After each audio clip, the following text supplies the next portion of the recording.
परिचय है ना। तो सबसे पहली चीज जो हम जानेंगे वो ये जानेंगे कि पद किसे कहते हैं। ठीक है, बहुत सारे बच्चे पहले से पढ़ चुके हैं तो उनको पता होगा कि पद किसे कहते हैं।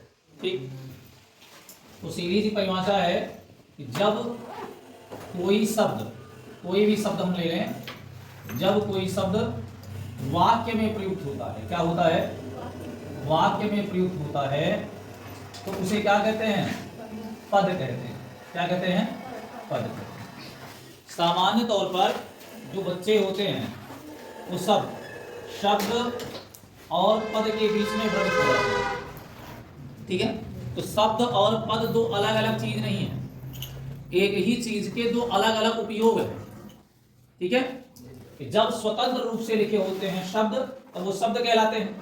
ठीक है, उन्हीं शब्दों का जब हम क्या कर लेते हैं, वाक्य में प्रयोग कर लेते हैं, जब वो वाक्य में प्रयुक्त हो जाता है तब वो क्या कहलाता है, पद कहलाता है। क्या कहलाता है, पद कहलाता है। अभी अलग अलग लिखा हो, जैसे मान लीजिए लिखा है राम, फिर अलग लिखा है श्याम, फिर अलग लिखा है और, फिर अलग लिखा है पुस्तक, है ना, इस तरह से लिखा है, सब अलग अलग लिखा है। पढ़ता फिर लिखा है। तो हम क्या करेंगे, तो इन चीजों में हम ज्यादा से ज्यादा ये विचार कर सकते हैं कि शब्द के भेद के आधार पर ये किस प्रकार का शब्द है। कभी रचना के आधार पर चर्चा होगी, कभी उत्पत्ति के आधार पर चर्चा होगी, कभी विकार के आधार पर चर्चा होगी, कभी अर्थ के आधार पर चर्चा होगी, कभी प्रयोग के आधार पर चर्चा होगी। तो चर्चा का मुख्य बिंदु वही रहेगा। लेकिन जब इनसे हम एक वाक्य बना लेते हैं, हम बना लेते हैं कि राम और श्याम पुस्तक पढ़ते हैं, क्या बना लेते हैं, राम और श्याम पुस्तक पढ़ते हैं। तो अब यहां क्या हो जाएगा, अब यहां हमको शब्द परिचय नहीं देना है किस प्रकार का शब्द है। अब ये क्या कहलाएंगे, अब ये सब पद कहलाएंगे। क्या कहलाएंगे, पद कहलाएंगे, है ना, कि किस प्रकार के पद हैं। तो इन्हीं का जो परिचय होता है, राम क्या है और क्या है, श्याम क्या है, पुस्तक क्या है, पढ़ना क्या है क्या है ना, इन्हीं का जो परिचय होता है वो पद परिचय कहलाता है। अगर हम यहां बात करें तो इसको हम एक सार्थक शब्द कह सकते हैं। ठीक है ना, अब यहां बात करें तो यही शब्द जो है ये किसमें बदल गया, संज्ञा में। और संज्ञा के भेद की बात कर लें तब किससे बदल जाएगा, व्यक्तिवाचक संज्ञा में बदल जाएगा। किससे बदल जाएगा, व्यक्तिवाचक संज्ञा में, है ना। अभी यहां देखें और एक सार्थक शब्द है जिसका एक अर्थ है। अब यहां और देखें तो क्या है, यहां अर्थ और जो है एक अव्यय है। क्या है, अव्यय है। और अव्यय के भेद पढ़ेंगे तो कैसा अव्यय है, समुच्चय बोधक अव्यय है। समुच्चय बोधक अव्यय के भेद पढ़ेंगे संयोजक अव्यय है ना। तो पद परिचय का तात्पर्य क्या होता है कि पद किसको कहते हैं, कि जब कोई शब्द किसी वाक्य में प्रयुक्त होता है तब उसे क्या कहते हैं, पद कहते हैं। और पद परिचय में हम यही पढ़ते हैं कि एक वाक्य में जितने शब्द आए हैं उन शब्दों को हम क्या कहेंगे, है ना। जैसे ये है पुस्तक, अब पुस्तक यहाँ क्या है, पुस्तक की यहाँ दो संज्ञा हो सकती है। एक तो ये संज्ञा है, क्या है, संज्ञा है। कैसी संज्ञा है, जातिवाचक संज्ञा है। कैसी संज्ञा है, जातिवाचक संज्ञा है। और दूसरा इसका नाम हो सकता है, ये कर्म है। क्या है, कर्म है। कारक के अंतर्गत उसका धर्म करेंगे कर्म हो जाएगा। अब इसकी बात कर लें तो ये क्या है, क्रिया है। क्या है, क्रिया है। और ये क्या है, सहायक क्रिया है। क्या है, सहायक क्रिया है। यानी इसको हम मुख्य क्रिया भी कह सकते हैं। क्या कह सकते हैं, मुख्य क्रिया कह सकते हैं। ठीक है, तो पद परिचय में हमको यही पढ़ना होता है कि एक वाक्य में जितने भी शब्द प्रयुक्त होंगे उन शब्दों को हम क्या कहेंगे, उनका क्या नाम है, क्या महत्व है, क्या उपयोग है, यही हमको पढ़ना है पद परिचय में, और कुछ पढ़ना नहीं है। पद की परिभाषा कभी भी पूछी जाती है तो हम सीधे बताएंगे कि जब कोई शब्द किसी वाक्य में प्रयुक्त होता है तो वही पद कहलाता है। शब्द ही जब वाक्य में प्रयुक्त हो जाएगा तब क्या कहलाएगा, पद कहलाएगा। सामान्य रूप से अंग्रेजी भाषा में देखिए लोग पढ़ते हैं पार्ट ऑफ स्पीच, तो पार्ट ऑफ स्पीच की हिंदी जगह जगह पर लिखी शब्द के भेद। ये ऐसा नहीं होता है, वो है क्या, वो पद के भेद है। क्या है, तो पार्ट ऑफ स्पीच में आप इंग्लिश में क्या पढ़ते हैं कि किसी भी वाक्य में जो शब्द आया उनको हम क्या कहेंगे, उन्हीं को तो अलग अलग छांट के पढ़ना सिखाया जाता है। ठीक है, तो पद परिचय समझ में आया कि नहीं आया, कि पद किसको कहेंगे, जब कोई शब्द वाक्य में प्रयुक्त होता है तो उसी को क्या कहते हैं, पद कहते हैं। क्या कहते हैं, पद कहते हैं। और उन्हीं के बारे में जानना क्या कहलाएगा, पद परिचय कहलाएगा। क्या कहलाएगा, पद परिचय कहलाएगा। और पद परिचय का सबसे पहला बिंदु क्या पढ़ेंगे हम? क्या पढ़ेंगे? संज्ञा। क्या पढ़ेंगे? बहुत सामान्य सा टॉपिक है। अब सबसे पहले हमको ये देखना है कि संज्ञा में हमको पढ़ना क्या क्या है ना? जो संज्ञा नामक बिंदु है, जो आपके अध्ययन की विषय वस्तु है आज की, इसमें पढ़ना क्या क्या है? पहली चीज आपको पढ़नी है, इसकी व्युत्पत्ति पढ़ लेनी है। क्या पढ़ लेना है? व्युत्पत्ति पढ़ लेना है। फिर शब्द का अर्थ पढ़ लेना है ना, कि संज्ञा शब्द का अर्थ क्या होता है। फिर और क्या पढ़ना है? परिभाषा जाननी है।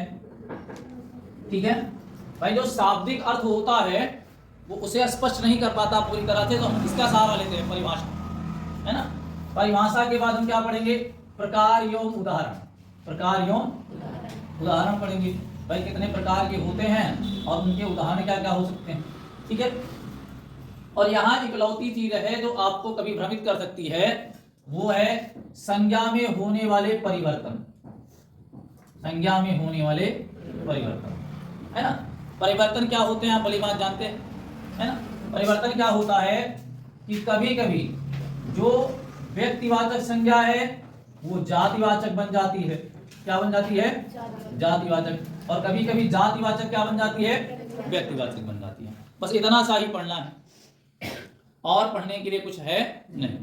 बहुत सामान्य चीजें हैं, हम व्युत्पत्ति को समझेंगे, अर्थ को समझेंगे, परिभाषा, प्रकार एवं उदाहरण, और उसमें होने वाले परिवर्तन, है ना, कि कब कब कौन कौन से परिवर्तन होते हैं। अब इससे जुड़ी हुई और कौन सी चीजें आपसे पूछी जा सकती हैं? हाँ? संज्ञा से जुड़ी हुई और कौन सी चीजें आपसे पूछी जा सकती हैं, बताइए। क्या पूछा जा सकता है? संज्ञा के उपभेद होते हैं कि नहीं होते हैं, पहले ये बताइए। संज्ञा के उपभेद होते हैं नहीं होते हैं? क्या क्या होते हैं? क्या क्या होते हैं? संज्ञा के उपभेद होते हैं लिंग, काल व वचन। लिंग, काल व वचन, है ना। ये पूछा जा सकता है आपसे, ठीक है, और कुछ पूछा नहीं जाएगा। तो सबसे पहले हम क्या पढ़ेंगे? सबसे पहले पढ़ेंगे संज्ञा शब्द की व्युत्पत्ति। जो लोग पहले से पढ़ चुके हैं, जिनका रिवीजन है, पुनरावलोकन है, वो बड़ी बात जानते हैं कि क्या होने वाला है। अगर पढ़ करके आए होंगे घर से, तब अगर ये सोच करके आए होंगे कि गुरु जी पढ़ाएंगे, हम बैठे रहेंगे आराम से, पलट पलट के देखते रहेंगे, तो फिर स्थिति दयनीय है ना। क्यों? अगर इसकी व्युत्पत्ति की बात कर लें, है ना, व्युत्पत्ति की बात कर लें, इसकी संज्ञा शब्द की, है ना, तो सबको पता है कि संज्ञा शब्द का निर्माण किससे हुआ है? सम धन ज्ञान से। सम धन ज्ञान से, ठीक है। अब अगर संधि पढ़ रखे हैं तो सबको ये याद होना चाहिए, एक सूत्र होता है मोह अनुस्वार, जिसको हिंदी भाषा में पढ़ते हैं अनुस्वार संधि के नाम से। हिंदी में किसे पढ़ते हैं? अनुस्वार संधि के नाम से। या आपको याद होगा माँ का अनुस्वार में बदलना, पढ़े हैं कि नहीं पढ़े हैं? माँ का अनुस्वार में बदलना याद रखेंगे। देखिए माँ कैसे लिखा हुआ है?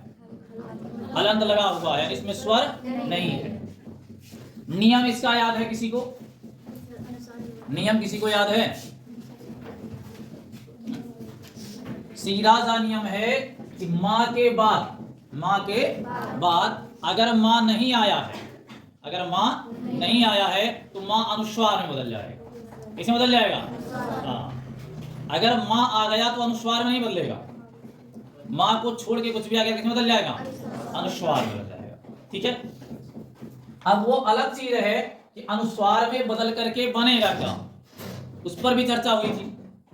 बात अंगारी नहीं आ रही है भाई। जैसे आपको बताया गया, अभी आपकी संस्था का नाम ही है कि मैं लिख दूं सम धन कल्प, है कि नहीं? अब देखिए माँ के बाद क्या आया? का आया। माँ तो आया नहीं। अब माँ बदल किसमें जाएगा? अनुस्वार। ये देखिए, और फिर आपकी संस्था का नाम बन जाता है शंकर। ये मूलतः है माँ, लेकिन जब अनुस्वार में बदला और किसी शब्द के साथ मिला तो उसका उच्चारण क्या होगा वो निर्भर करता है किसके साथ मिल रहा है। इस पर भी चर्चाएं हुई थी, आपको बताया गया था। इसको वर्गीय व्यंजन का सिद्धांत कहा जाता है। पढ़ रखे होंगे, याद रह गया हो तो, है कि नहीं है। अब हमारी चर्चा का विषय वस्तु ये नहीं है, इस पर हमको मंथन नहीं करना है, हमको सिर्फ इतने पे मंथन करना है ना, जो संज्ञा शब्द की व्युत्पत्ति है। अब शम का अर्थ क्या होता है? शम का अर्थ होता है सम्यक कह लीजिए चाहे, और चाहे सम्यक कह लीजिए, दोनों एक ही चीज है। दोनों परिवर्तन क्या है? यहाँ प्रयोग कर लिया गया है प्रथम वर्ण का तृतीय वर्ण में बदलना, और कुछ किया नहीं गया है ना। और यहाँ ज्ञान शब्द है ही, तो सम्यक का अर्थ क्या होता है? पूर्ण, है ना। सम्यक का अर्थ क्या होता है? पूर्ण। और ज्ञान का अर्थ क्या होता है? ज्ञान। ज्ञान का अर्थ क्या होता है? ज्ञान। अगर हम इस शब्द की बात करें, जो इसका शाब्दिक अर्थ है, जो संज्ञा शब्द लिखा है, इसके अगर शाब्दिक अर्थ की हम बात करें तो इसका अर्थ क्या निकल के आता है? पूर्ण ज्ञान, है ना, पूर्ण ज्ञान। और सही मायनों में अगर आप देखेंगे, इससे बाहर कुछ जाता ही नहीं है, संज्ञा से बाहर कुछ जाएगा। पूरी दुनिया में कोई भी वस्तु होगी, कोई भी स्थान होगा, कोई भी व्यक्ति होगा, कोई भी प्राणी होगी, कोई भी भाव होगा, सबका कोई ना कोई तो नाम होगा, और सबका बोध कौन कराएगा? संज्ञा कराएगा, है ना। इसको लिखिए पहले। व्युत्पत्ति मतलब कि संज्ञा शब्द का निर्माण कैसे हुआ है।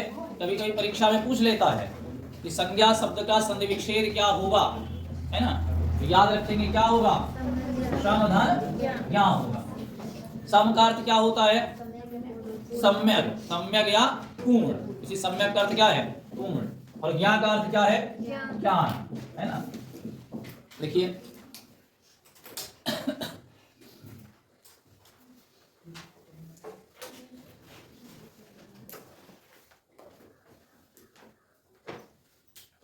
हो जाएगा तो बताएंगे, ठीक है।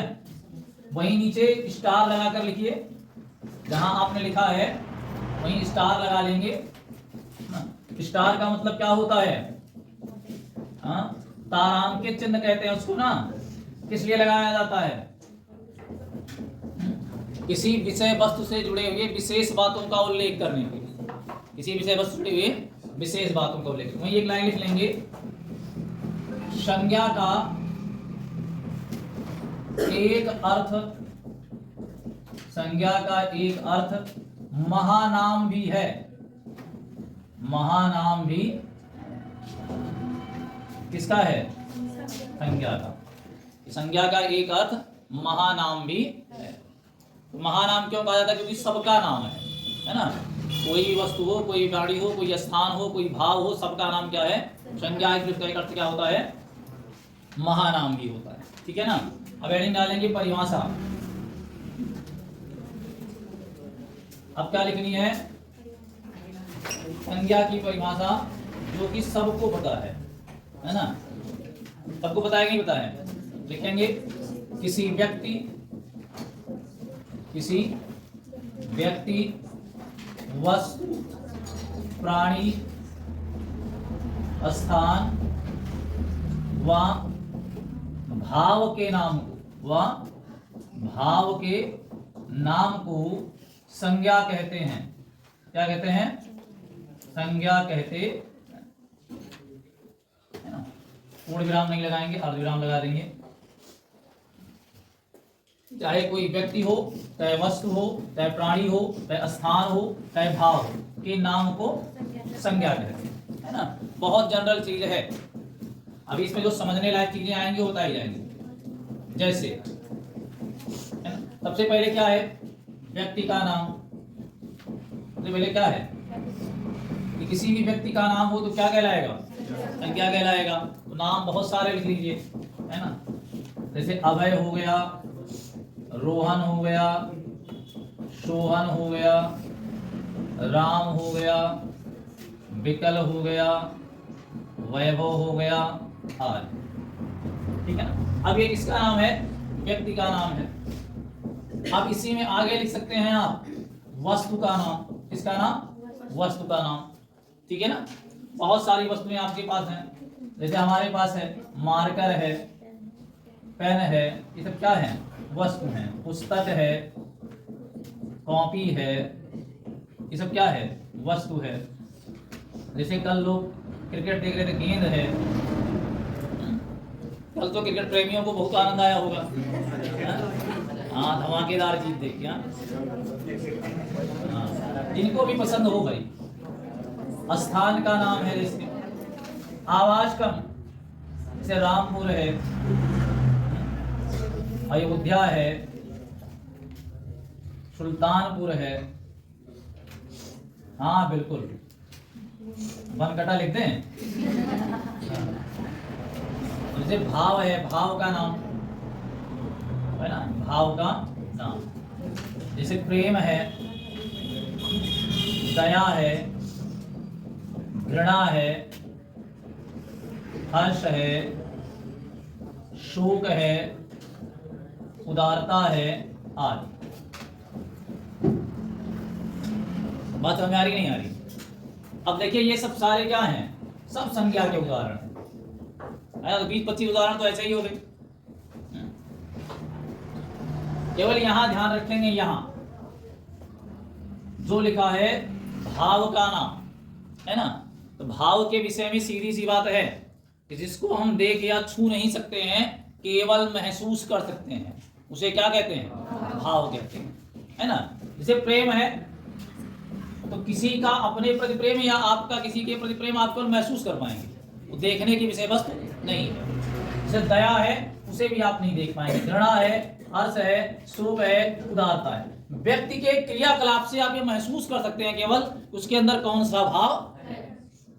भाई किसी मांगने वाले ने 10 रुपए मांगा, अगले ने 50 दिया, तो आपने देखा क्या? क्रिया देखी आपने, 10 मांगा गया, 50 दिया। महसूस क्या किया आपने? उदारता। तो उदार प्रवृत्ति का आदमी भाई 10 मांगी, 10 ना 50 दिया, है कि नहीं है? घृणा है, हाँ, किसी ने कुछ कहा कि भैया जो है यहाँ हमको बैठने दीजिए, तो आप कह रहे हो बहुत गंदे आदमी, भगो यहाँ से, तो वो घृणा है। आपने देखा क्या? क्रिया। आपने घृणा को नहीं देखा, केवल महसूस किया। अब आगे लिखेंगे संज्ञा के भेद। संज्ञा के, तो संज्ञा कितने प्रकार की होती है?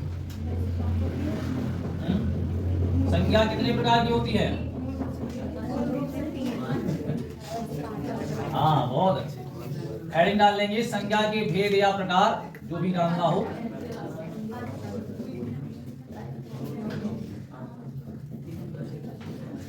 संज्ञा के प्रकार। अब देखिए इसमें 2 कॉलम बनता है, ठीक है ना। एक सीधे बनता है अंग्रेजी भाषा के अनुसार, अंग्रेजी भाषा है ना, और दूसरा क्या बनता है? हिंदी भाषा। तो हमको पढ़ना क्या है? पढ़ेंगे सब, ठीक है, वही सेम विषय वस्तु है, बस थोड़ा सा अंतर है। तो जब हम अंग्रेजी भाषा में पढ़े होंगे तो यहाँ कितने भेद पढ़ने को मिलते हैं? 5। यहाँ भी 5 मिलते हैं, बस पढ़ने के तरीके अलग है। तो हम पहले कितना पढ़ेंगे? 3। पहले कितना पढ़ेंगे?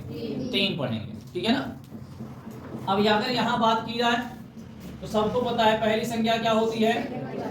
व्यक्तिवाचक संज्ञा, है ना। ये देखिए, दूसरी क्या हो जाएगी? जातिवाचक संज्ञा। ये देखिए, तीसरी क्या हो जाएगी? भाववाचक संज्ञा। चौथी कौन सी हो जाएगी? पदार्थवाचक, या उसी को द्रव्यवाचक भी कहते हैं, कोई दिक्कत नहीं है, चाहे पदार्थवाचक कहिए चाहे द्रव्यवाचक कहिए। और 5वीं कौन सी हो जाएगी? समूहवाचक संज्ञा। समूहवाचक को ही क्या कहते हैं?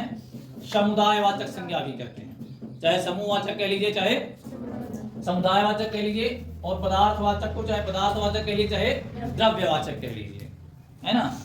बात समझ? द्रव्य मीन्स और क्या होता है? धन। द्रव्य मीन्स और क्या होता है? धन, है ना। तो धन भी एक प्रकार का पदार्थ ही तो है भाई। सोना आप इकट्ठा करके रखते हैं, ये मान के तो रखते हैं कि हमारे पास धन है तो पदार्थ ही, ठीक है। इसमें महिलाएं नंबर 1 पर होती हैं, इनको बहुत शौक होता है। अब यहाँ पहला क्या हो जाएगा? व्यक्तिवाचक संज्ञा। क्या हो जाएगा? व्यक्तिवाचक संज्ञा। दूसरा क्या हो जाएगा? जातिवाचक संज्ञा। और तीसरा क्या हो जाएगा? भाववाचक संज्ञा। ये देखिए 3 हो गए। हिंदी भाषा में जो 3 पढ़े जाते हैं उसमें एक होता है व्यक्तिवाचक, दूसरा होता है जातिवाचक, तीसरा होता है भाववाचक। ठीक है, बाकी जो दो पढ़े जाते हैं इसी जातिवाचक का हिस्सा है। ठीक है, किसका हिस्सा है? जातिवाचक का हिस्सा है। अब इसी को हम क्या कह सकते हैं? इसी से निकला है पदार्थवाचक संज्ञा आपका। किससे? जातिवाचक संज्ञा से। कैसे निकलता है उसका भी अध्ययन किया जाएगा। और उसी का भेद क्या है? समूह या समुदायवाचक संज्ञा। समूह या समुदायवाचक। तो पढ़ना पांच यहां भी है, लेकिन यहां क्या है, स्पष्ट कर दिया गया है कि दो चीजें जो हैं वो पदार्थवाचक संज्ञा और समूहवाचक संज्ञा, ये किसका हिस्सा है? जातिवाचक संज्ञा का हिस्सा है। ये वहीं से उत्पन्न हो जाती हैं। और परीक्षा में भी आपको इस बात का ध्यान रखना पड़ेगा, ठीक है, कि एक एक विकल्प में ये ऑप्शन भी सही हो सकता है, ये भी सही हो सकता है। तो आपको उसका विशेष ध्यान रखना है कि क्या पूछा जा रहा है, कैसे पूछा जा रहा है। जब यहीं से उत्पन्न हुआ है तो जाहिर सी बात है, जब इससे संबंधित है, जिससे भी संबंधित, इससे भी संबंधित है। यहां आपको एक विशेष बात का ध्यान रखना है, ठीक है ना। समूहवाचक संज्ञा में वो विशेष बात है क्या, कि अगर कहीं मनुष्य का समूह है, किसका समूह है? मनुष्य का समूह है, तो मनुष्य के समूह के साथ एक बात लागू होती है। वो सीधी सी बात क्या है कि मनुष्य के समूह का जब तक एक उद्देश्य नहीं होगा, जैसे 50 लोग हैं मान लीजिए, तो 50 का एक उद्देश्य होना चाहिए, तब वो समूहवाचक संज्ञा के अंतर्गत आएंगे। अगर उनके उद्देश्य अलग अलग हैं तो फिर समूहवाचक संज्ञा के अंतर्गत नहीं आएंगे। आप लोगों के उद्देश्य हमको कुछ अलग दिख रहे हैं, क्या कर रहे हो? कुछ तो कर ही रहे हो, गलत बात है। हर चीज लिखी हुई नहीं मिलती है, ढूंढते रह जाओगे पाठ्य पुस्तक में मिलेगी नहीं, ठीक है ना। अभी आप चले जाइए बाजार, बाजार में बहुत बड़ी भीड़ होती है, तो क्या हम भीड़ को समूहवाचक संज्ञा कहेंगे? कहेंगे? नहीं कहेंगे। क्यों नहीं कहेंगे? क्योंकि सबके उद्देश्य अलग अलग होते हैं। आप देखते हैं कि जब समूहवाचक संज्ञा की बात आती है, किसका उदाहरण देता है? हाँ बताइए। देखा, पुलिस, आर्मी, दस्ता, परिवार, संसद, इस तरह के उदाहरण देता है। कभी आपने गौर किया है उदाहरण क्यों दिया जाता है? क्योंकि सबका उद्देश्य एक होता है। कोई पुलिस है तो उसका उद्देश्य क्या है? रक्षा करना है कि नहीं है? शिक्षक है, समूहवाचक संज्ञा में आ जाएगा अगर, तो उस शिक्षक का उद्देश्य क्या है? पठन पाठन। विद्यार्थी हैं, पठन पाठन। लेकिन बाजार में खड़ा विद्यार्थी क्या समूहवाचक संज्ञा में आएगा? नहीं आएगा, क्योंकि वहां जितने लोग हैं उनके उतने उद्देश्य हैं, उससे हमको मतलब नहीं है। अब हेडिंग डाल लीजिए व्यक्तिवाचक संज्ञा। थोड़ा सा अपने ध्यान को एकाग्रचित रखिए, अनावश्यक चीजों को पोस्टपोन कर दिया करिए कुछ देर के लिए, क्योंकि इस समय अनावश्यक चीजों की भरमार है लोगों के पास। है अनावश्यक चीजों की भरमार की नहीं? ये जो मोबाइल फोन चाहे हमारे पास है चाहे आपके पास है, इसकी कितनी आवश्यकता है आपको? अगर विद्यालय का काम मैं निकाल दूं तो महीने भर में 10 फोन नहीं करता हूं मैं। अपनी व्यक्तिगत जरूरत के लिए 10 फोन नहीं करता हूं, महीने भर की बात कर रहा हूं। 10 फोन नहीं करता। 10 में से जो 10 फोन करता भी हूं, उसमें से 8 फोन तो अपने छोटे भाई के पास करता हूं। 2-4 दिनों पर एक आध बार हालचाल ले लेता हूं, ठीक है। बाकी उपयोगिता जैसे मल्टीमीडिया है, तमाम तरह के फंक्शन, उनकी क्या उपयोगिता है? तो उनकी भी उपयोगिता स्कूल के लिए ही है। हमारे व्यक्तिगत के लिए महीने भर में एक आध बार जरूरत पड़ती है, नहीं तो वही सब ऑफिशियल PDF आते हैं जाते हैं, यही सब लगा रहता है। तो जब क्लास में बैठिए तो आपके घर वालों को पता है कि आप पढ़ने गए हैं, तो मोबाइल को फ्लाइट मोड लगाइए। सीधी बात है, आप यहाँ आए हैं पढ़ने ना, पहुंच गए, आपके घर वालों को पता है ना पढ़ने आए हैं, तो फ्लाइट मोड लगाओ, उसको रखो जेब में, नहीं तो आपका आधा ध्यान उसी पर लगा रहेगा। जरा सा वाइब्रेट हुआ तो दिमाग तुरंत कन्वर्ट हुआ कि देखिए किसका मैसेज आया। होता है ऐसा, ऐसा नहीं होता है, तुरंत दिमाग जाएगा। तो वो नौबत ही क्यों आने देते हो, है कि नहीं? जब यहां से आप निकलो, फोन ऑन कर लो, घर पहुंच जाओ, घर पे अगर आप पढ़ने बैठे फोन को फ्लाइट मोड लगा के किनारे रखो। इतने जिम्मेदार तो हो नहीं कि फोन नहीं उठाओगे देश संकट में आ जाएगा। चीजों को बदलिए। अगर आप चीजों को नहीं बदलते हैं तो चीजें आपको बदल देंगी, वो आप महसूस करेंगे जब आपके हाथ से मौका निकल जाएगा, तब उस समय नहीं महसूस कर पाएंगे। अब पहली हेडिंग डालेंगे व्यक्तिवाचक संज्ञा। व्यक्तिवाचक, अब इसमें केवल परिवर्तन महत्वपूर्ण है। क्या महत्वपूर्ण है? परिवर्तन। छोटी सी बात होती है, वही परिवर्तन महत्वपूर्ण होता है। परिभाषा लिखेंगे, वह शब्द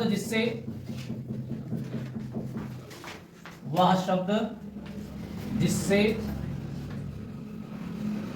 किसी विशेष व्यक्ति,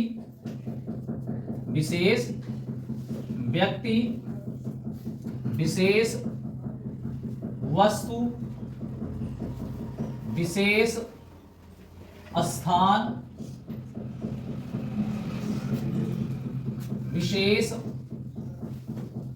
भाव का बोध होता है, विशेष भाव का बोध होता है, उसे व्यक्तिवाचक संज्ञा कहते हैं। व्यक्तिवाचक संज्ञा कहते हैं।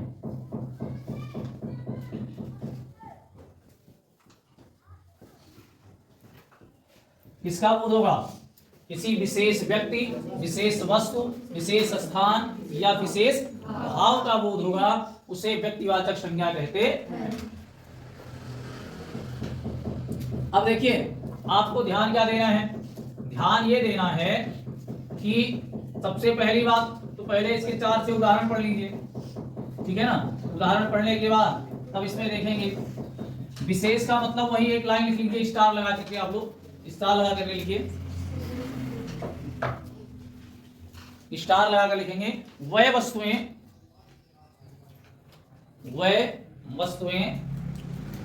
जो संसार में अपने तरह की इकलौती वस्तु हैं, अपने तरह की इकलौती वस्तु हैं,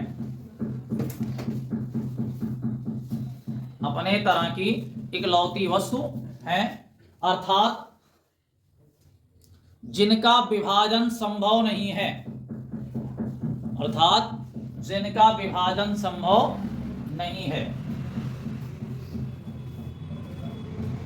व्यक्तिवाचक संज्ञा कहलाती है। व्यक्तिवाचक संज्ञा कहलाती हैं।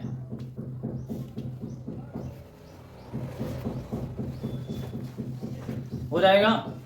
अब आपको ध्यान क्या रखना है? ध्यान ये रखना है कि कोई भी नाम आया सब संज्ञा है ना। कोई भी नाम आया सब संज्ञा है, तो हमको क्या देखना है?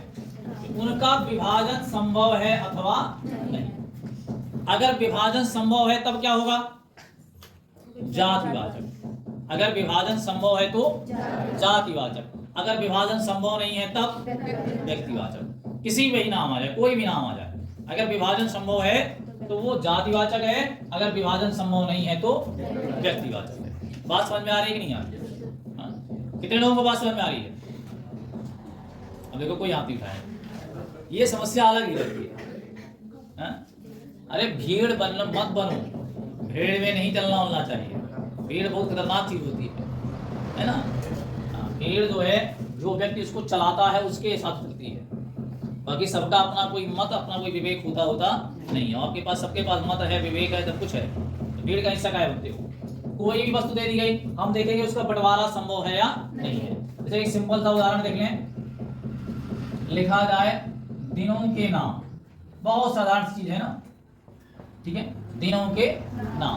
अब बताइए, ये जो दिन शब्द लिखा गया, दिन, इसका बंटवारा संभव है कि नहीं? दिन शब्द का बंटवारा संभव है कि नहीं है? कितने लोग सहमत हैं बंटवारा हो सकता है? ये देखो, गिने चुने 4-5 लोग हाथ उठा रहे हैं। कौन बनेगा करोड़पति का प्रोग्राम है कि 7 करोड़ चले जाएंगे? बताओ, एक क्लासरूम में ये हालत है तो किसी सार्वजनिक मंच पर बैठा दिया जाएगा तब क्या हालत है? दिन का बंटवारा संभव है कि नहीं है? तो फिर बोलो ना, स्पष्ट रूप से है संभव, है ना। अगर दिन शब्द लिख दिया गया तो इसका बंटवारा संभव है ना, बंटवारा संभव है, इसका मतलब ये कैसा शब्द है, जातिवाचक है। कैसा शब्द है, हाँ। जब इसका हम बंटवारा कर देंगे तो जो हमको मिलेगा वो क्या होगा, व्यक्तिवाचक होगा। भाई बंटवारा करते हैं आप ना, सोमवार है ना, सोमवार करते हैं, मंगलवार करते हैं, ऐसे करते चले जाते हैं ना, बुधवार करते हैं, इसी के बाद गुरुवार आता है या बृहस्पतिवार जिसको कहते हैं, फिर शुक्रवार आता है, फिर शनिवार आता है, फिर चाहे रविवार कह लीजिए, चाहे आदित्यवार कह लीजिए, चाहे इतवार कह लीजिए, जो भी कह लीजिए, है ना। तो हमने किया क्या, ये जो दिन शब्द था इसका क्या कर दिया, बंटवारा कर दिया। अब कहा जाए कि भैया इसका बंटवारा कर लीजिए, संभव है, नहीं है। यानी ये अपने तरह का क्या है, इकलौता है, अकेला है, इसमें कोई विभाजन संभव नहीं है।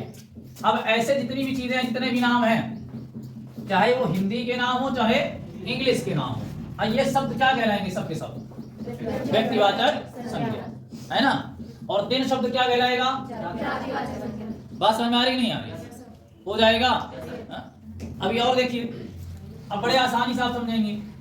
अभी यहां लिख दिया जाए महीनों के नाम, महीनों के नाम, तो महीना शब्द क्या है, जातिवाचक, क्योंकि इसका बंटवारा होता है ना। कितने महीने होते हैं, 12। कभी कभी 13 भी तो होते हैं। अरे हिंदी कैलेंडर में होते नहीं है, होते हैं जी। बताओ तुम लोग अपनी सभ्यता संस्कृति का ज्ञान नहीं है। जो हिंदी महीने होते हैं उसमें कभी कभी 13 महीने होते नहीं होते हैं। मलमास कहाँ से आता है, 13वां महीना है वो, अधिक मास कहते हैं उसको, नाम ही उसका है अधिक मास, है कि नहीं है, पढ़े नहीं हो अब तक। तब बताओ, तुम लोगों के लिए अलग से क्लास करवानी पड़ेगी, अपनी सभ्यता और संस्कृति को पहचाने, नहीं तो आने वाली पीढ़ी का क्या होगा। ठीक है, तो जो महीनों के नाम होंगे वो क्या कहलाएंगे, जो महीनों के नाम होंगे वो क्या कहलाएंगे, व्यक्तिवाचक संज्ञा, है ना।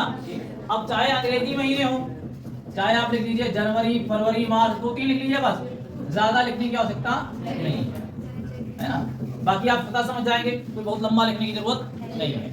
जिनको संशय हो, हम भूल जाएंगे, वो लिख सकते हैं। और चाहे यहीं पर आप हिंदी महीनों के नाम लिख लीजिए, चैत है, बैसाख है, जेठ है, आषाढ़ है, हाँ हम समझ गए आपको आता है। अभी फिर कुछ पूछेंगे फिर अटक जाओगे। अच्छा बताओ, जो अधिक मास आता है उसमें किसकी उपासना की जाती है, हाँ यही तो, भगवान विष्णु के लिए वो महीना है। अब देखो, जन सामान्य किसकी उपासना करता है, शिव की, लेकिन महीना किसके लिए है, विष्णु के लिए। आप जाके पढ़िएगा उसको, ठीक है। वो अधिक मास जो है रहता विष्णु के लिए है, लेकिन आम जनमानस में प्रचलित है कि मलमास में भगवान शिव की उपासना होती है। लोग खूब सोमवार का व्रत करते हैं, उसमें लड़कियां सबसे ज्यादा, ठीक है। चलिए आगे बढ़िए। यंत्रों के नाम, आवाज नहीं। अब देखिए यंत्रों के नाम, जितने भी यंत्र होते हैं, है ना, यंत्रों के नाम क्या कहलाते हैं, क्या कहलाते हैं, जातिवाचक संज्ञा। यंत्रों के जो नाम होते हैं वो क्या कहलाते हैं, हाँ, जब उसमें निर्माता कंपनी का नाम जुड़ जाता है। जैसे देखिए, जिसकी उपयोगिता इस समय नहीं, पंखा एक प्रकार का यंत्र है ना, तो अगर पंखा शब्द लिखा है, पंखा शब्द, तो ये कैसा शब्द है, जातिवाचक संज्ञा। अब यही ध्यान रखिएगा, जातिवाचक भी है, पदार्थवाचक भी है, होगा, हो जाएगा कि नहीं हो जाएगा, हो जाएगा। बहुत पिटोगे तुम लोग। पदार्थवाचक में क्या आता है, जिसको नाप माप या तौल सकते हैं, पंखवा मिलत है, नापते हो, मापते हो, तौलते हो। इसी से पता चलता है कितनी चैतन्य अवस्था में बैठे हो। मैंने कहा था पढ़ के आना, मैंने क्या कहा था, पढ़ के आना, पढ़ के आए नहीं हो। पंखा का क्या है, जातिवाचक संज्ञा है। जब निर्माता कंपनी का नाम जोड़ेंगे तो क्या बन जाएगा, व्यक्तिवाचक बन जाएगा। कोई भी कंपनी जोड़ लीजिए आप, जैसे आप उषा का पंखा लाते हैं, और किसका आता है, हैवेल्स का आता है, और किसका आता है, हमारे यहाँ लगा है तूफान कंपनी का, ठीक है, अरे आज के लिए बस इतना ही, शेष चीजें कल। भैया इसको निकाल दो, बंद कर दो, हटा दो, जो भी बचा होगा बाकी कल पढ़ेंगे।